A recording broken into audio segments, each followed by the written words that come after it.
बिहार में जब से मतदाता पुनरीक्षण शुरू हुआ है तब से ही विपक्ष सरकार को घेरे हुए है और सिर्फ सरकार ही नहीं, चुनाव आयोग को भी इसमें विपक्ष ने आड़े हाथों लिया हुआ है। शुरू से ही विपक्षी खेमा ये दावा करता आया है कि भाजपा को बैकडोर से जिताने के लिए चुनाव आयोग ये एसआईआर लेकर आया है।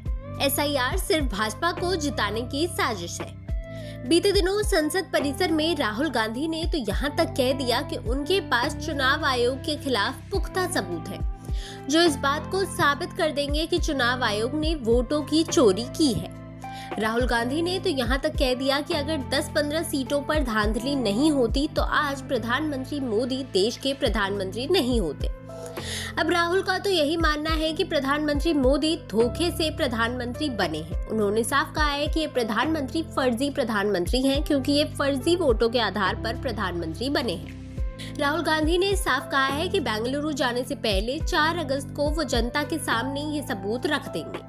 साथ ही उन्होंने चुनाव आयोग के अफसरों को भी चेताया है कि वो कहीं भी छुपे हो, भले रिटायर ही क्यों ना हो गए हो, लेकिन वो उन्हें ढूंढ निकालेंगे और सजा जरूर दिलवाएंगे। अब एक तरफ तो राहुल गांधी ने इतने बड़े बड़े दावे कर दिए हैं, दूसरी ओर बिहार में तेजस्वी यादव ने कह दिया कि उनका नाम वोटर लिस्ट से काट दिया गया है। उन्होंने बकायदा प्रेस कॉन्फ्रेंस करके इस बात का ढिंढोरा पीटा कि उनका नाम लिस्ट से कट गया है। तो वहीं दूसरी ओर कुछ ही मिनटों में चुनाव आयोग ने तेजस्वी के इन दावों की हवा निकालते हुए सबूत पेश कर दिए कि उनका नाम बिल्कुल नहीं कटा है और लिस्ट में वही है जहां पहले था। ना ही उनका बूथ चेंज किया गया है और ना ही कुछ भी चेंज किया गया है, सब कुछ वैसा ही है जैसा कि था। अब इसके बाद तेजस्वी यादव की तो हर जगह किरकिरी होने लगी और इसके बाद सवाल ये भी उठने लगा कि क्या राहुल गांधी भी ऐसे ही किसी सबूत की बात कर रहे हैं।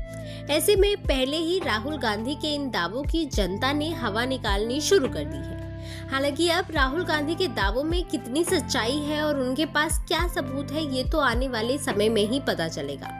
लेकिन जिस तरह से और जिस विश्वास के साथ राहुल गांधी ये कह रहे हैं कि उनके पास चुनाव आयोग के खिलाफ सबूत है, जो इस बात को पेश कर देंगे कि महाराष्ट्र, हरियाणा और लोकसभा चुनाव में किस तरह से धांधली हुई है और इसी धांधली के बल पर भाजपा ने अपनी सरकार बनाई है। राहुल गांधी ने साफ कहा है कि ये सारे सबूत जनता के सामने सारे सच ला देंगे।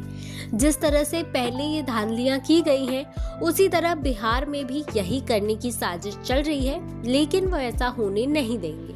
इसलिए वो इन सबूतों को जनता के सामने पेश करेंगे और भाजपा के सारे दावों को नकारते हुए राहुल गांधी ने साफ कहा है कि ये सबूत जनता के सामने पेश होते ही जनता भी समझ जाएगी कि प्रधानमंत्री मोदी एक फर्जी प्रधानमंत्री है।